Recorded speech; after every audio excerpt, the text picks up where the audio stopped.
Stop wasting money. Seriously, pause for just a second. Because if you're watching this right now, there's a very real chance that hundreds, maybe thousands of dollars are quietly leaking out of your life every single year. And the worst part is that it's happening so subtly, you barely notice it.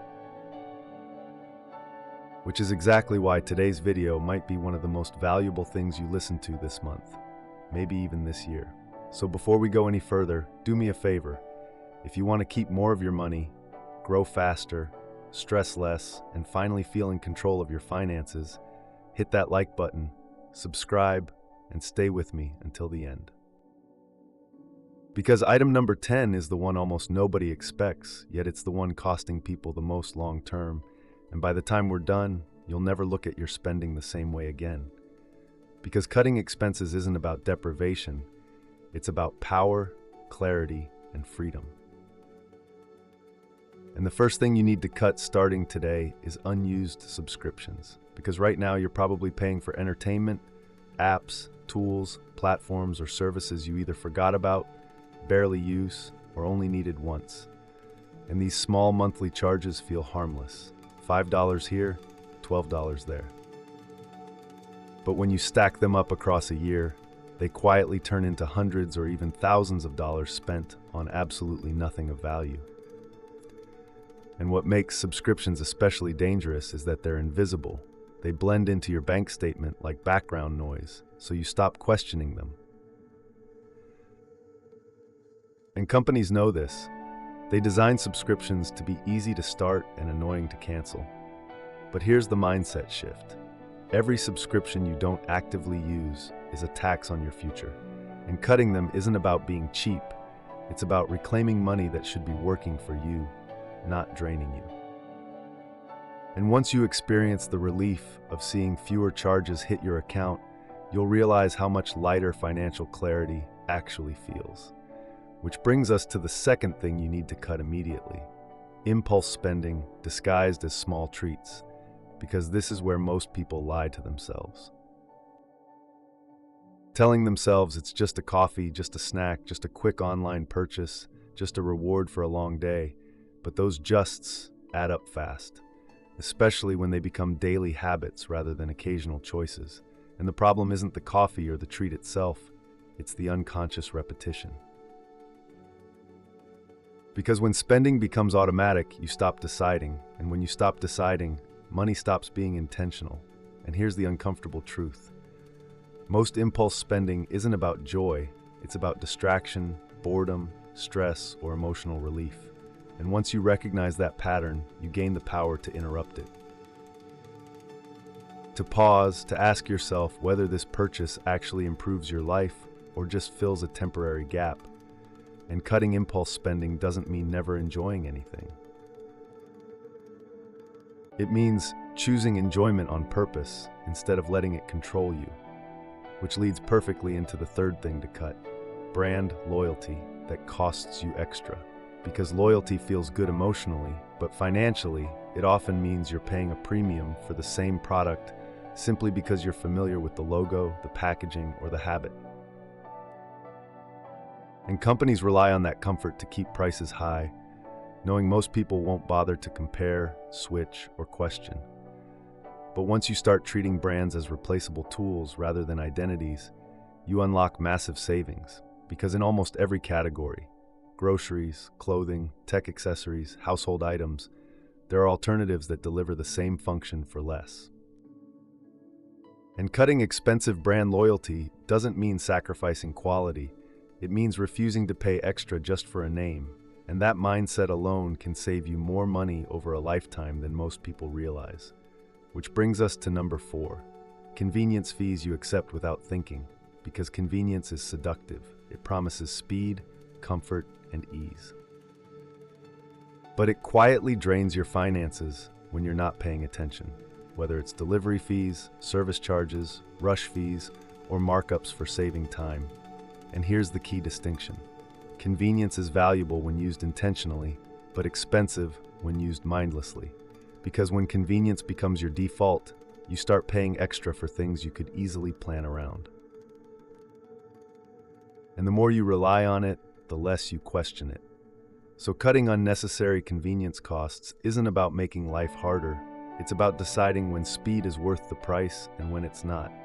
And once you regain that control, your spending becomes deliberate instead of reactive, which naturally leads into the fifth thing to cut: lifestyle inflation. Because this is the silent killer of financial progress, the reason people earn more money but somehow never feel richer. And it happens when every raise, bonus, or increase in income is immediately matched by a higher standard of living, better gadgets, nicer clothes, more expensive habits, and on the surface it feels deserved, but underneath it's a trap. Because lifestyle inflation locks you into a cycle where your expenses rise at the same pace as your income, leaving no room for savings, investments, or freedom. And cutting lifestyle inflation doesn't mean refusing to enjoy success. It means choosing which upgrades actually add long-term value instead of upgrading everything by default. And once you break that pattern, something incredible happens. Your money starts working harder than you do. Which brings us to number 6, interest-heavy debt you've normalized. Because debt becomes dangerous when it stops feeling urgent, when minimum payments feel manageable, when interest charges become background noise. And the longer high-interest debt sticks around, the more it quietly erodes your future. Stealing money you could be using to build, invest, or breathe easier. And cutting this kind of debt isn't about shame or guilt. It's about awareness, because interest doesn't care about your intentions. It only cares about time. And the faster you eliminate high-interest balances, the more control you regain, not just financially, but mentally. Because debt isn't just a money problem, it's a stress problem, and reducing it frees up cognitive space you didn't even realize was being consumed. Which leads us to number 7. Overpaying for habits you could optimize, because many people lock themselves into expensive routines without ever questioning them. Whether it's gym memberships they barely use, phone plans with unused data, insurance policies that no longer fit their situation, or services they signed up for years ago and never revisited. And these expenses don't scream for attention, they quietly persist, month after month, year after year.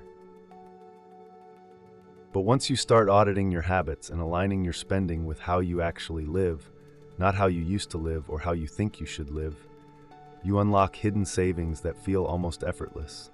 And this process doesn't require sacrifice, it requires honesty. Which brings us to number 8, social pressure spending. Because this is one of the most emotionally charged money drains out there. The pressure to keep up, to match lifestyles, to say yes when you want to say no, to spend because others are spending. And this pressure is amplified by social media, where highlight reels make expensive lifestyles look normal and effortless. But here's the truth.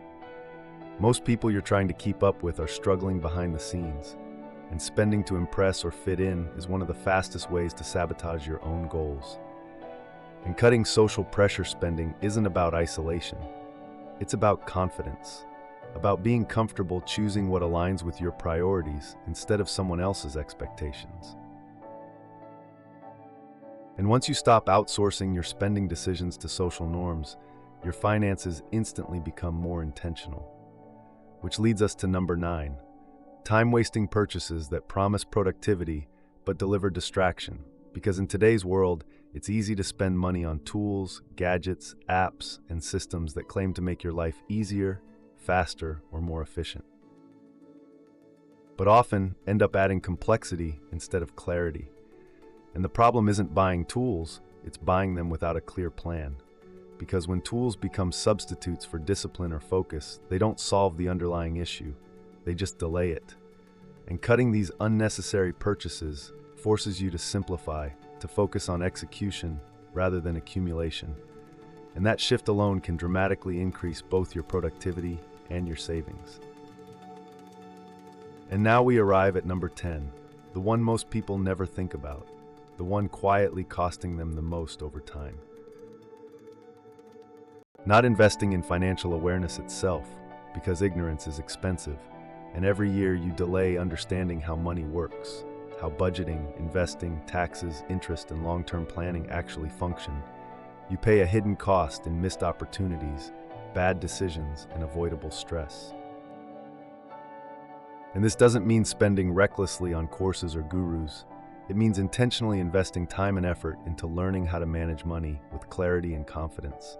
Because when you understand money, you stop reacting and start directing, and that shift changes everything. And as we approach the final moments of this video, here's what I want you to remember. Cutting expenses isn't about punishment. It's about alignment, about making sure your money reflects your values, your goals, and your future rather than your habits, distractions, or fears. And if this video helped you see your spending differently, if it made you pause, think, or recognize even one thing you need to cut today, then don't let that awareness fade. Take action, write it down, make the change. And before you go, make sure you're subscribed, because this channel is about helping you build a life where money supports you instead of stressing you out. Share this with someone who needs it, and remember, the fastest way to feel richer isn't always earning more, it's wasting less. And once you take control of that, everything else starts to follow.